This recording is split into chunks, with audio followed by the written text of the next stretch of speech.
Actually, it's the lead play in our offense. From the tackle, take the defensive end. If he's over him, if he's not, you drive down the first man to his inside. Pull back and tell him to take the first man outside the offensive tackle. No one goes. Go right by them and field inside.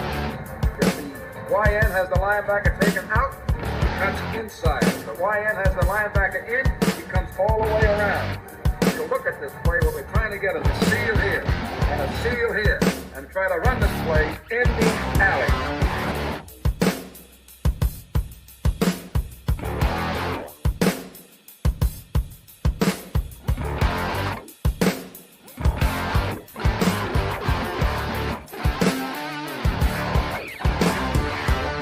What's up, guys? Welcome into Packers Total Access very first pregame show. I'm going to go ahead and warn you, this is going to be as unprofessional as it gets. I'm going to be munching on cheese and crackers, nice little redneck charcuterie board that Mandy put together for me.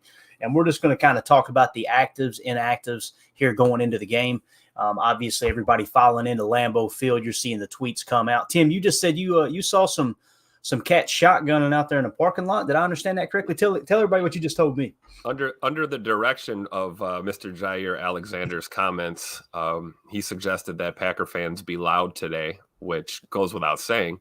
But he also suggested that they drink some Four Loko. If you guys are familiar with that liquid poison, Four Loko, he said maybe even 2 or 3, something to that extent. So I'm already seeing pictures on Twitter of people at the tailgate, like double fisting Four Locos and pounding them at what are we at now? We're at 10:45 Central Time here, so a little more than an hour from kickoff. So it'll be loud in Lambeau today, guarantee you that. Those cats, man, already this early in the morning, they're out there in the parking lot. Right, and there may or may not be a little bit of bourbon with this coffee here. Oh, goodness! Just letting you know. Hey, like I said, man, I'm keeping it clean this morning. I want to be able to study the game and understand exactly what's going to go on. And yeah, you got to be careful with those Four Locos, though, man. They'll be out there. Ja will be taking those comments back later. Who knows? These fans get in the stadium and about midway through the first quarter, it'll be that bellyache. You got to be careful. Get started too early. Let's hit the chat real quick. We got Omer in here. Live from France. We got Chris in the house. Chris let me know. He said, "Hey, Clayton, man, the title says the pregame show starts at 10:45 p.m., so we had to change that." Damn, Four Loko. Yeah, we we threw it together at the last second, but I'm glad we did it, man, for sure. Let's see here. We got Dakota in the house. What's up, Dakota? He said, "Y'all, I'm going to call in again eventually.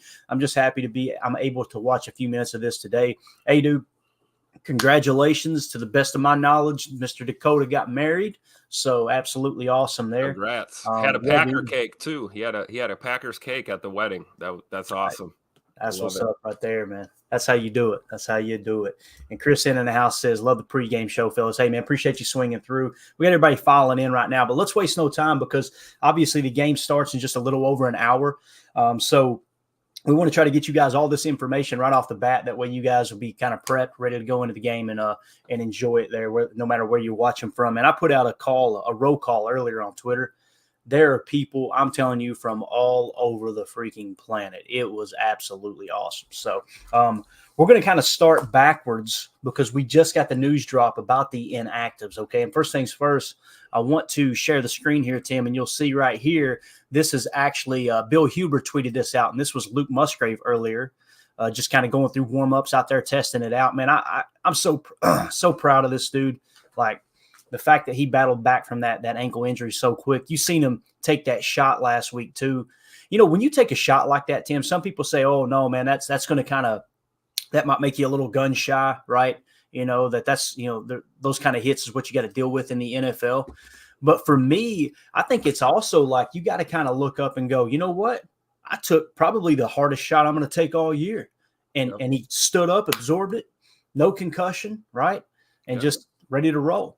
And there's guys out there that like they eat that for breakfast, man. Go ahead, hit me again. That's what you got. Hit me again. You know, Musgrave looks like he's cut from that cloth. You know, like we need a hard-nosed tight end. And, you know, him being a rookie and having this kind of perseverance and knowing that his team needs him and, you know, tweaking the ankle no fun. I'm sure he's got a heavy dose of the spat and tape job going on that ankle today. But it looks like he's going to try and go. You got the list, right? We got some news hot off the presses, right? Dang, there you go. Ryan Wood tweeted out just a few minutes ago the actives and inactives. Jair Alexander, Devondre Campbell, Luke Musgrave, and Josh Myers are all active for the Packers against the Vikings. That means every player on their 53-man roster is available. Now, inactives versus the Vikings, sometimes this becomes a little bit strategic, right, on who you're going to activate inactive as far as the game plan goes. Wide receiver Malik Heath inactive, new cornerback Robert Rochelle inactive, Zane Anderson inactive, Brenton Cox Jr. inactive today, which was last week we seen him early, and it seemed like it was like the first drive or maybe the second drive you seen Brenton Cox in there. The fact that he's inactive kind of makes me think, okay, maybe maybe they're going to do a little bit of what we talked about and have Rashawn have some extra snaps, maybe a little bit more than that 65%. We're not going to play it. And of course, we got tackle Caleb Jones is inactive for the first time this season, all healthy scratches. So that's great news, Tim. I'll tell you, Jair, Devondre Campbell, Luke Musgrave, Josh Myers. Now, here's the thing about Jair. You guys know I've been as critical about Jair as anyone, right? And the reason being is, obviously the tape is lining up with the PFF grade. He's grading out in the 60s. That's still significantly higher than Carrington Valentine, who has replaced him on the boundary, right? So I'm really excited to have him back. If we get that mid-60s performance, right, who knows? If it had been Jair Alexander on Cortland Sutton, he might have made that play, right, on that big explosive, and that could have changed the outcome of that drive. But what do you think about those actives, inactives, Tim? It's a sigh of relief. This is great. Especially, Devondre Campbell. I think this is going to be huge in the middle of the field, especially going against this Vikings offense. It's going to be all hands on deck, trying to cover. Oh my God, I'm drawing a blank already. The tight end, Hawkinson, yep. Yeah. So having Campbell out there, that's going to be great, because clearly Quay is going to be the coverage guy in some of those situations. And I'm actually kind of looking forward to seeing how he does if he ends up on him at all, situationally. But that's huge. Jair coming back is huge. You talked about Carrington Valentine. One of the things I noticed when I went back and looked at the film was, when he was beat, it wasn't by a lot. He was giving up a half a step. So you didn't see him get absolutely cooked at all, really, during that game. So drawing a positive from some negatives. Sure, he gave up some completions, but, we didn't see anything, huge yards after the catch or anything like that. I mean, he was in the mix. But getting Jobback's going to be clutch. Let's see what he can really do today. Obviously, we talked about Musgrave. That guy is clearly, I believe, a hard-nosed tight end, which is exactly what we need. And Josh Myers, what can we say about Josh Myers that we haven't already said? If anything, I'm looking at these actives today and going, let's get a game out of these guys, especially Jair and Josh Myers. Those guys are due for games. Maybe we'll get big boy games out of them today and get this dub. Definitely. CL in the chat said, best Packers site online. Thanks, guys. No, thank you for the kind words, buddy. We appreciate it. You were mentioning Carrington Valentine and how, it wasn't like he got absolutely burned. When we went single high man and we were playing press man and Sutton, had that explosive catch on him, bro, he was all over him. And he, at the last second, made a swipe. I mean, just a fraction of a second late on that swap, or else that's incomplete. And we're going to look at Carrington Valentine. Yeah. You know what I mean? But again, I think we would all agree you'd much rather see Jair Alexander out there, even if it's just for the amount of cap that's tied up, right, in that player. You want to make sure that you're, actually having that on the field, no doubt about it. Did you see we got some intel on his back injury too? Yeah, that was kind of strange, wasn't it? I had no idea. I heard that he collided with Alex Magoo during practice, and I'm like, wait, what? How the hell does that happen? And then I'm like, oh, Magoo runs as the tight end on some of these looks during practice. So we got our starting corner hurt, running into our third string quarterback playing tight end at practice. Damn, don't do this to me, man. You're gonna make me angry before this game. Now, that's strange, right? That is so strange. Hey, look, I'm 41. Been watching football since I don't know, 1990, 1992-ish is my earliest memories. Never heard of a third-string quarterback colliding with a corner in practice playing tight end. Never happened, right? Yeah, man. Never happened. That's, And we've actually got a soundbite of Mr. Magoo when he tried to make that catch and collided. His receiving is tough. We got Nick 5522 in the house says Josh Myers is due for a benching, and that's about it. It's hard for me to disagree, but Nick, I think you would agree that, hey, let's hope he goes out and plays, as Adam Stenovich said, the best football of his career. Okay, let's hope we get that today. CL says Josh Myers knows if he sits, he won't get his job back. I can't BS. That's kind of what it feels like to me too, man. You can't make the club in the tub, and you open that window to get lolly-pipped. Yep. I mean, come on. Dude. That explains why Zach Tom got 4 snaps at center, Yep. and Josh found his way back to the field pretty quickly. Yeah, absolutely. And Nick in the chat said Alex Magoo built different. Confirmed. No doubt, man, no doubt. So again, one more time, real quick, in case somebody just tuned in, we have some people hopping on. The actives today: Jair Alexander active, Devondre Campbell active, Luke Musgrave active, Josh Myers active, and then the inactives are Malik Heath, Robert Rochelle, Zane Anderson, Brenton Cox Jr., and Caleb Jones. So really good news there for the Packers, and they're going to need it because really what we're looking at here, Tim, when you're talking about playoff chances, right? PFF posted this earlier today. Chances of making the playoffs, Green Bay Packers right now with a win today, their chances of making the playoffs increase to 38%. Okay. With a loss, it drops all the way down to 12%. So, really, I don't think it's an over exaggeration to say today's kind of a must win game. I know every week is a must win game. Right. But with that being said, you lose today, man. I mean, that's a significant drop off. What another 16%? Is that right? So yeah, actually 26%, right? So 26% drop in your chances of making the playoffs. So got to have this game today, man. Just go out there, division rival, and like I mentioned at the bottom there on the ticker, they're coming into Lambeau at 3-4. The Packers at 2-4. I think their division record is 2-1 in the division. Ours is 1-1 right now. So we got a chance to tie them up on that divisional record today by beating them. So let's hope they can pull one out, man. Pull one out of their hat. But that was your playoff chances. Let's do this, man. I seen this earlier today, Tim, and I'm going to continue to monitor Twitter as we go through here before game time. But it's Halloween season, right? You guys know it. Seen this earlier from the Packers. They shared this, and Preston Smith made his entrance into the stadium earlier. So check this out right here, Tim. I was going, who is that? And I finally seen at the bottom of the screen, you seen Preston Smith. But check it out, man. My man in the spirit. Of course, you could see the chain there too, couldn't you? I love it. Man, was that kind of looked like Rashawn Gary's symbol? Is that Preston Smith's symbol? I don't know. Let's look at it one more time here, man. Maybe I misread the tweet. I'm pretty sure it said Preston Smith, though. Let's see. Yeah, I don't know. I can't. I'm looking at the chain too. You're right. That looks like that Rashawn's logo, kind of. I don't know. Maybe. So Who knows? Preston Smith in the house is. Hey, as long as you go out there and play like Michael Myers today, that's all I gotta say. You kidding me? Get after it. Yeah, let's treat Kirk Cousins like Laurie Strode today. All right, there you go.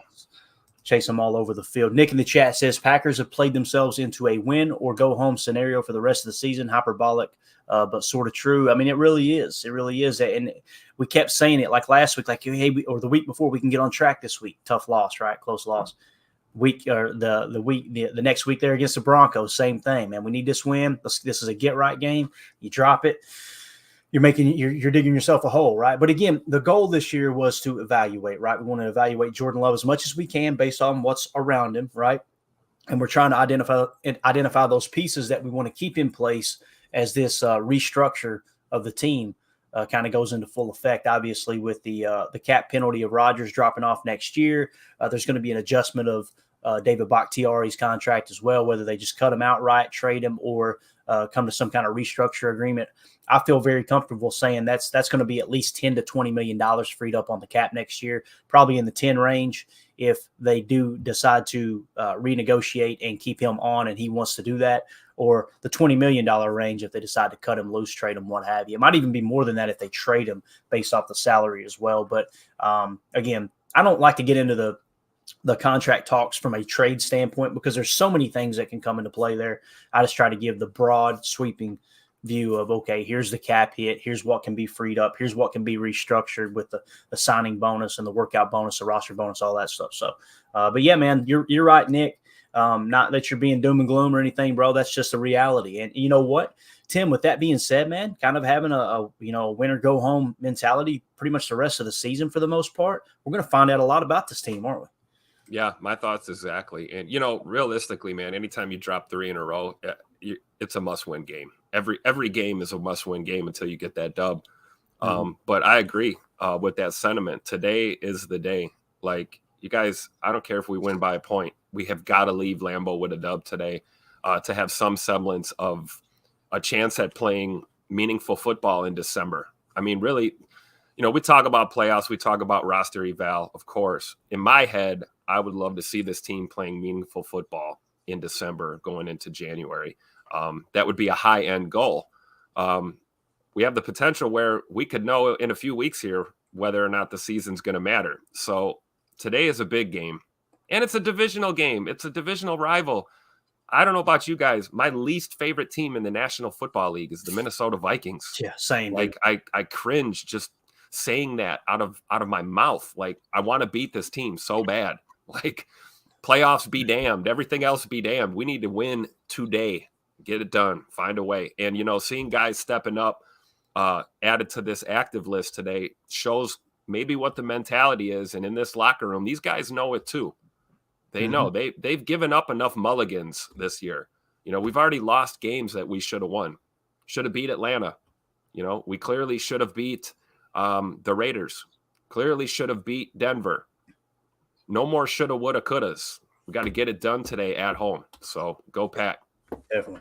Ryan Jagger in the chat says, looks too thin to be Preston. Ain't nobody shaming in here, Ryan. Now, I'm with you. I seen that too. And I'm like, I don't, but Preston's kind of a tall guy too, right? And a couple people chiming in here on Michael Myers. Let's see. We'll come back to the preview. Let's just run through them in order here. David in the chat said, if the offense could score 10 points in the first half, there's a chance, man. That sounds so silly, David. Right. It sounds so silly, but it's true. Yep. It's true, man. If you can just get, heck, I don't want to say 7. We're not dropping the bar that low. If you can get 10 to 13 points in the first half with the way that Matt LaFleur, and again, we criticize Matt. I've criticized Matt as much as anyone. Coach LaFleur, I should stop calling him Matt. You gotta give people their respect. Coach LaFleur, I feel like I've criticized him as much as anyone, but you've also got to give him credit for the second half adjustment, right? I mean, if you can somehow patch that together in the first half and continue to do what you're doing in the second half, I mean, the sky's the freaking limit. It really is, because I think they're the top scoring team in the league in the second half. So if you can the problem is they're the worst scoring team in the first half. If you can just kind of get that first half somewhere in the 20 range, you're probably winning all those close games, man. That would be my guess anyway. But let's see here. Ryan Jagger says, big week. Just hope we can we play a complete game either way. Absolutely. Here we go. Nick says Michael Myers plays slow. Yeah, you're right, man. But, hey, he always seems to get his man, though. I will say this. And then Nick says Preston plays slower. Huh? Well, I'll say this. If you guys go back and watch the tape last week, there was on that final drive for the Broncos, they're trying to go down the field and run off even more time, right? And I'm sitting there going, man, please, if they're able to bleed this clock and still get 7 points, and we're going to need a touchdown with less than a minute left, I mean, it's obviously over. The defense stood tall and held them to a field goal. And if you'll remember the final play of that drive, if I remember correctly, Preston Smith, I don't know if it was considered a sack, but he got a hold of, he actually beat a block 2 different ways because Russell Wilson was scrambling, and he ended up getting a hand on a foot and knocking Russell down, and that held them to a field goal. So he does play slow, yes, but there have been times, especially against the run this year, that I've been like, man, he's played pretty decent. Now, the overall picture, yeah, it's been a down year for Preston, and it sucks, man, because I really like Preston. I think he's a great guy. I think he's one of those guys that kind of fits that Packers mold. But we'll see. Maybe he can come out and have a big game today, right? Nick says Michael Myers might be able to set a good edge, though. There you go. Now we're talking. That's exactly what I'm seeing on tape. So Ryan agrees. Omer in the chat says no goal is always to win, and this team should be 5-1 with better coaching and play calling. I can't argue with that, Omer. I can't. You just kind of dug yourself into the hole with all of those just exotic play calls, And again, you're trying to do all this out of the condensed sets. It's tough, man. It's tough for sure.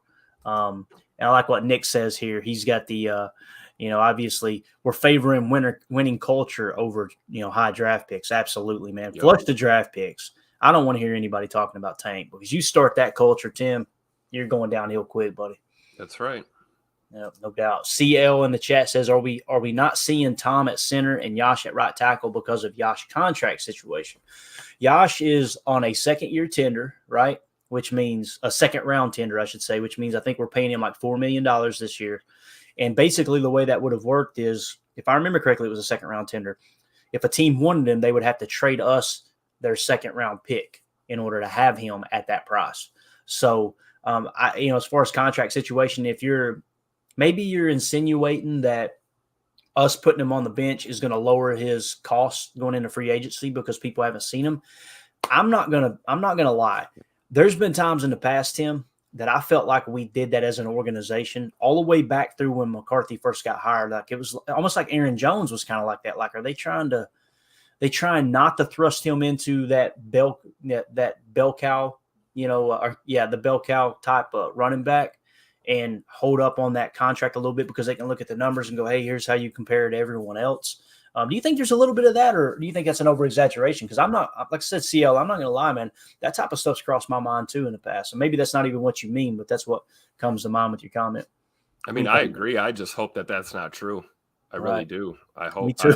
I hope we're not looking at it that way, but I can understand. Like we always say, at this level, it's a business, right? And so, you're going to have those dollar signs in your head when you're making certain decisions. But when it comes to, personnel grouping and how you're playing guys, man, I hope not. I really hope not.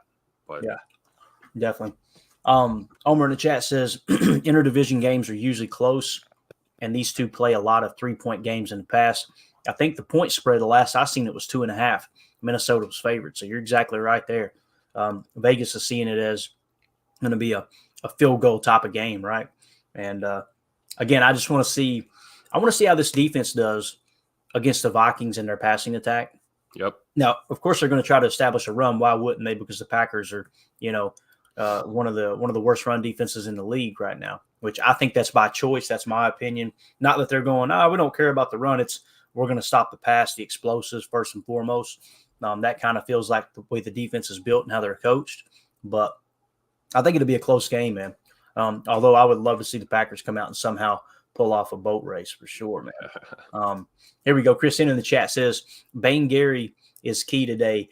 Yeah, because they've got two good tackles. And if Bane can get pressure in Kirk Cousins' face, I'll tell you another thing that's going to be huge too. Kirk Cousins isn't the type of quarterback to move off the spot well, right? He will, but he really wants to hang in that pocket, climb the pocket, and deliver the football. We need to get some pressure from the inside.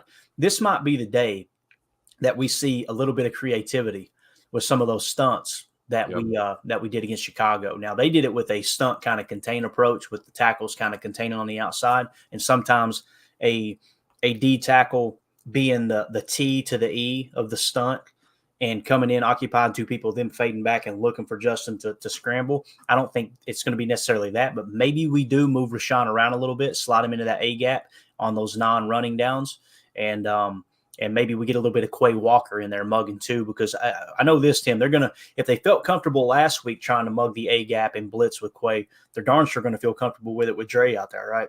Oh, yeah, absolutely. And, McDuffie has been playing solid too. So I'm assuming we may still see him rotate in as well. And we know he's effective against the run game. But, yeah, I'd love to see Quay get home on some of these blitzes, man. We talked about him, gap discipline and these sort of things. And I feel like he's coming along mentally with his focus on the game, kind of understanding where he needs to be, not letting himself get thrown off his line. So, yeah, I'd love to see a little Quay Walker blitzing up the middle today. Yeah. Or like you said, post-snap stunts, things like that we can do to just kind of try and confuse that offensive line there. Mm-hmm. That'll help. But I would love to see Quay get home today. That would be great. Yeah, definitely, man. That would be great. See him use that athleticism. He's been a lot more aggressive against the run this year, too. It's just with Dre going out and bringing in Isaiah, I don't feel like that Joe Barry could really get too deep in his bag with those run blitzes either. Right. Let's see. Oh, I'm sorry. Nick in the chat says Tom at center might be a next year thing. This year's tackle class is looking terrific and deep. Absolutely. Me and Jake talked about that on his channel the other night. Jake Shavink, right here on the Packernet Podcast Network. He's got the It's Always Draft Season podcast and a bunch of other projects that he's working on as well. If you like that type of content, scan that QR code in the upper right. That'll send you to Packernet Podcasts on whatever platform you use. And go ahead and get linked up with those guys. Ryan Schlip does Packernet Podcast, the flagship podcast for the network. Absolutely phenomenal. My favorite podcast has been for years. So make sure you guys drop in and check that out. Now, back to the chat here. So yeah, about that with Tom, we were talking on Jake's channel, and that's kind of how I felt too. It's like, okay, in the back of my mind, I'm going, okay, what if we're in a position to get a Joe Alt from Notre Dame or a Fashanu or whoever, right?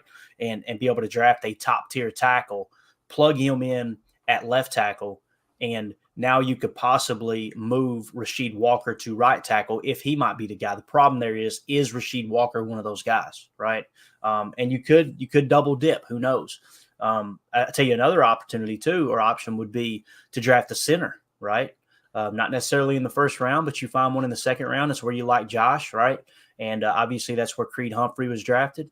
Maybe you can get someone on the interior as far as that goes a little bit later in the draft and shore up the center spot that way. But I know this, Tim, having Zach Tom on the team and knowing that in a pinch he can slide over to center and you're instantly going to get better at that position, I think that's huge, man. I wish we could clone that dude. Give me like 3 or 4 or more of those guys. Have 5 of those guys on the offensive line. I tell you. But the thing with Zach Tom is I think if you stuck a microphone in his face and you asked him point blank, where do you want to be playing on the field? He's probably going to say right tackle. Yeah. I don't see him, just because a player can do something or has a talent doesn't mean that that's where they need to be. And honestly, him at center does make us better in a lot of respects, but you're right. We got to address other issues then if that's ultimately where he's going to end up. But with Rasheed Walker at left tackle, I think, we got to look at him the same way we look at a lot of these rookies, in the same way we're looking at our QB1. We need to see a smattering of a season to really see, what the capabilities are. And are you the guy going forward? Do we build on top of you or do we build behind you? What are we doing? So I'm not really checking for Rasheed Walker at right tackle until I can know if he even can play left tackle, Right. And I don't think we're there yet. We've talked about him before. He's showed flashes and shown potential, but I'm kind of on the fence with him whether or not he's going to be, a starter at even left tackle. So, and don't forget we got Caleb Jones too, who we haven't seen very much of, but that's another possible swing tackle, type of guy.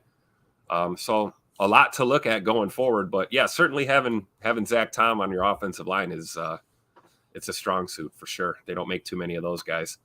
Yeah, what a find by Goody. And listen, we've been very critical of Goody. I have been very critical of Goody.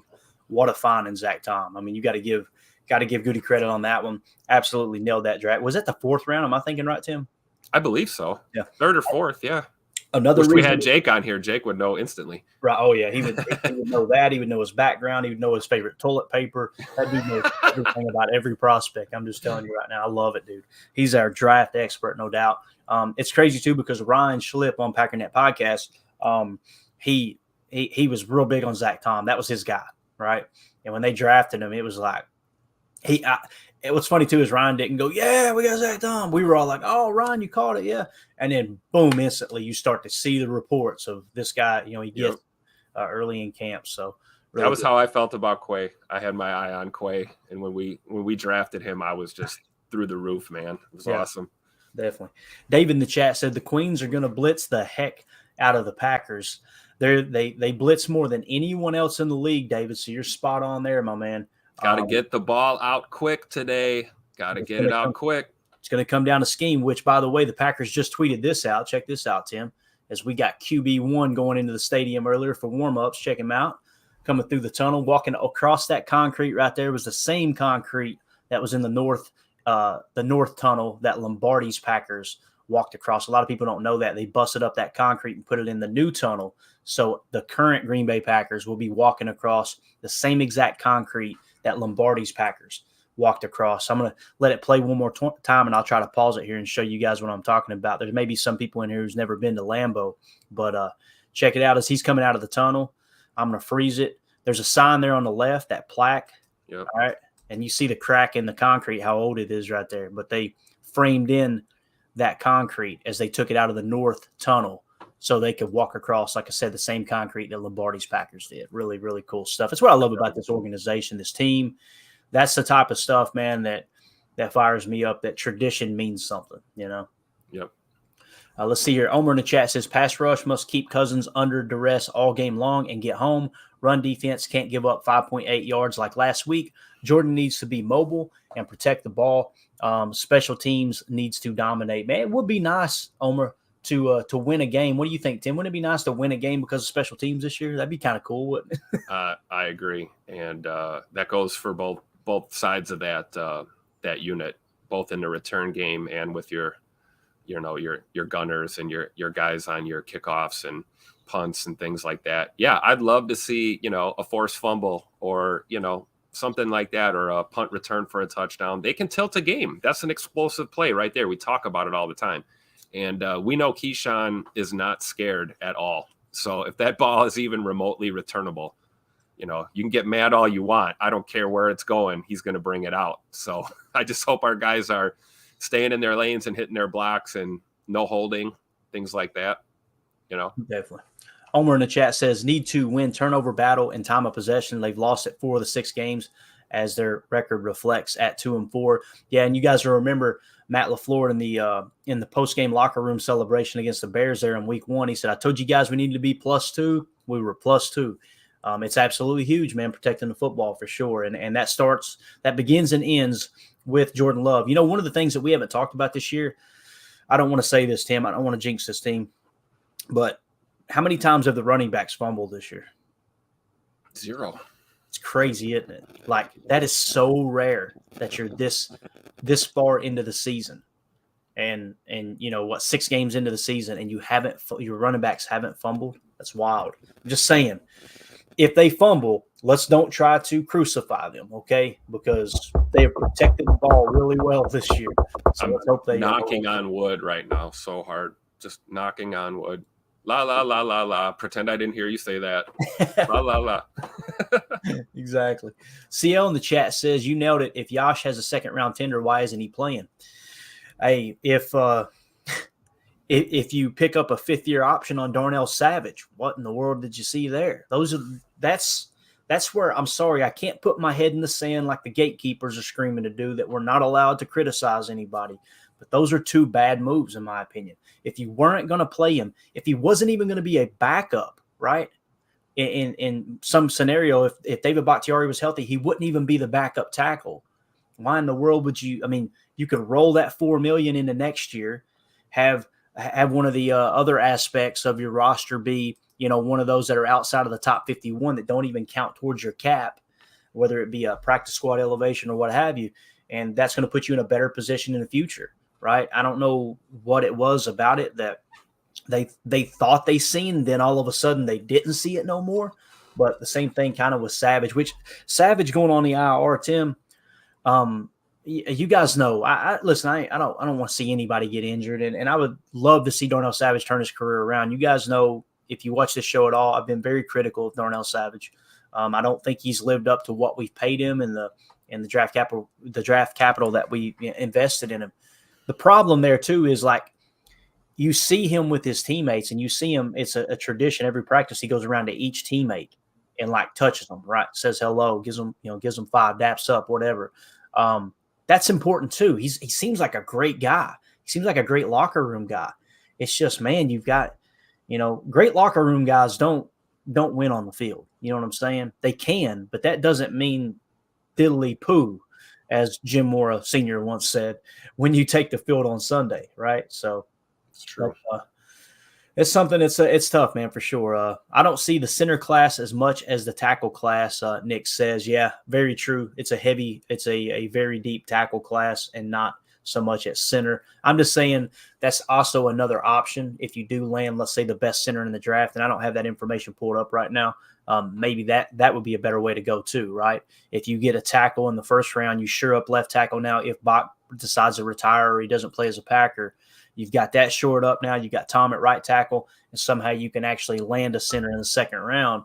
I think that puts your offensive line light years ahead of where we're at right now. So, Tim, let's get ready to wrap this thing up, man. I'm just trying to go through the chat here real quick, make sure I don't miss anybody else.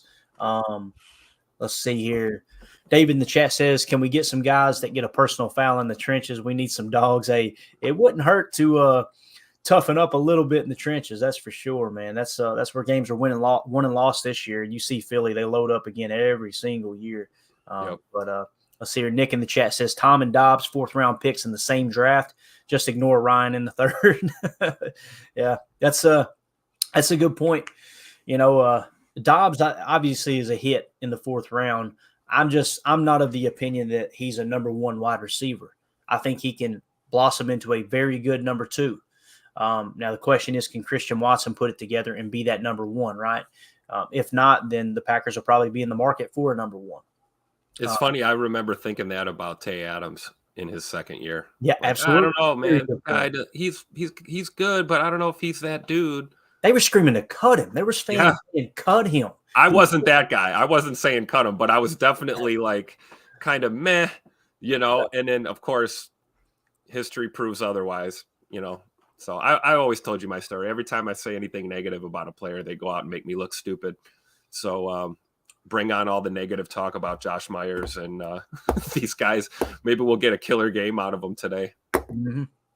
Dave in the chat said Dobbs got bailed out by Reed last week. He's got to start catching the ball. Yeah, obviously you got that flip-flop. We know exactly what you're talking about there, David, where it was actually Dobbs. No, you said it right. Dobbs got bailed out by Reed. I'm sorry. Yeah. I read it wrong. It was tough on that play, though. He had to make an adjustment because Jay Love had to change the arm angle. He threw like a late pump fake. And so I think 120 mile an hour, too. 120 miles an hour, a little bit on his left hip, slightly behind him, but still a catchable ball for Romeo. But you know, there was a lot going on in that play. You gotta acknowledge that for sure. There was adjustments on both players right there. And yeah, Jaden Reed, man, heads up play, way to be in the right place, right time, get your hands on it. Yeah, and you're right, David. If it hits you in the hands, you should catch it, right? Yep. Absolutely. I guarantee you when they watch the tape back, too, they looked at Jordan's tape and said, that's a negative, bud. You can't throw it that hard right there, you know? Yep. But kind of goes both ways there for sure. Chris in the chat says, perfect Lambeau weather today. Let's get it. I think they said the high is going to reach 42, but as our buddy Paul Brettel actually tweeted out earlier, I think I've got it here. This cheese is choking me up here, man. It's so good. Let me get that comment off real quick. Yeah, Paul Brettel mentioned it earlier. He said October 29th and just the Packers' 3rd home game of the season. Current temperature of 37 and feels like 31. I think they said the high is going to be 42. So going to be cloudy, overcast, a little chilly at Lambeau. That's Paul forgot to put that at 72 degrees in the press box. From that perspective. Very good point. Oh, man, I love it. Hey, you know what, though? It's gonna get a little warmer as the game goes on. I think, you know, as we progress through the day here, maybe, you know, by halftime we'll get up in the 40s. But yeah, it's a little chipper right now for sure. Yeah, definitely. So Nick in the chat says, I do want to point out that Goot has tried to draft O-line 3 in 2020, 2021, and 2022. It just hasn't been super high picks, and the hit rate of the high picks has been so. Yeah, he's definitely swinging. There's no doubt about it, which kind of confirms what we're saying, that, hey, there is a need there, right? Or else they wouldn't be trying to swing that many times. But yeah, just you got to call it as you see it, man. You know what I mean? And he's missed on a few for sure. But Zach Tom, huge hit there. I think John Runyon's a good offensive lineman too, if he can get his run blocking up a little bit. I wouldn't mind to see them re-sign John Runyon. Yeah. The biggest glaring hole to me is center. And I know some people still refuse to acknowledge that, and that's okay, man. You fan how you want, and that's just my opinion. It doesn't mean I'm right and they're wrong. But I would love to see center be one of the strengths of this team moving forward, because all the great teams, Kansas City, you got Creed Humphrey. Philadelphia, you got Jason Kelsey, right? And those are two teams that I think are putting themselves in a position to be right there battling back to possibly facing each other in the Super Bowl again. So, Tim, parting thoughts, man. We're about, a little less than 30 minutes from game time here. or a little more, I should say, than 30 minutes from game time. Want to have time to go downstairs, prep some food, talk to the wife before it goes live. But what do you think, man? I'm not going to say a prediction. I don't want to be that show where we're out here trying to predict the scores. I'd rather give you guys the facts and what's actually going on, and what the roster looks like as far as actives, inactives, all that stuff. But Tim, what do you think, man, going in? What's maybe a key to the game that sticks out to you? I'm going to say defensively, this defense needs to continue to do what it's done all year, which is hand this ball back to the offense repeatedly. And if this defense can continue to get off the field on third down, create those third and longs, have a decent pass rush, be somewhat effective against a run game, and continually give Jordan Love and this offense the ball, I think today's the day that the offense answers the call. Sustained drives, points on the board, even if it is 3, even if we're getting those 30, 40-yard field goals, finish a drive, put points on the board, keep your foot on Minnesota's neck all day long, and we got a chance to come out with the dub. That's my thoughts. Got it. All right. One last look, guys. Just a quick reminder. Ryan Wood tweeted out the actives today. Jair Alexander, Devondre Campbell, Luke Musgrave, and Josh Myers are all active. That's great news for the Packers. So let's go out there and try to get us a dub. We're going to sign off here. Really appreciate you guys tuning in. This was the very first pregame show. Tim, I liked it, man. Short format, a lot of fun. Kind of hit the inactives, the active players, and got to see they're saying it was Preston Smith is what I'm hearing. Walking into the stadium is Michael Myers. So as we get ready here, going into I guess Halloween is when a lot of the trick-or-treating already happened, but what, 2 days? So, Tuesday here in Green Bay. So they're actually doing it on Halloween. So I'll have to fill up the candy bowl and get ready for Tuesday. Big shout out to my brother from another mother, Tony, too. He's going to be at the game today. Nice. Unfortunately, he's got family that is Vikings fans. So that'll be an interesting collabo at the game. So go Pack, go. Love it. Chris in the chat says, thanks, Tim and Clayton. No, thank you, Chris. Dude, what makes these shows so much fun is you guys hanging out in the chat and correcting us when we get stuff wrong. So we really appreciate the insight that you guys bring too. We're all fans, and we're just out here to have a good time and try to break things down and understand it at a little bit different level. So we're going to get out of here. We'll see you guys after the game for the Packers Total Access postgame show, immediately following what we hope is a win against the Vikings. Let's see J-Love go out there and have him a game. That's what I want to see. So appreciate you guys. We will see you shortly. This won't be in podcast form. So those of you who are in here, you got to witness mediocrity without anyone else having the I guess privilege of experiencing it as well. So we'll see you guys after the game. Take care. The power sweep actually is the lead play in our offense. Double tackle, take the defensive end if he's over him. If he's not, you drive down the first man to his inside. Pull back and tell him to take the first man outside the offensive tackle. No one goes. Go right by them and field inside. If the YN has the linebacker taken out, he cuts inside. If the YN has the linebacker in, he comes all the way around. If you look at this play, what we're trying to get is a seal here and a seal here, and try to run this play in the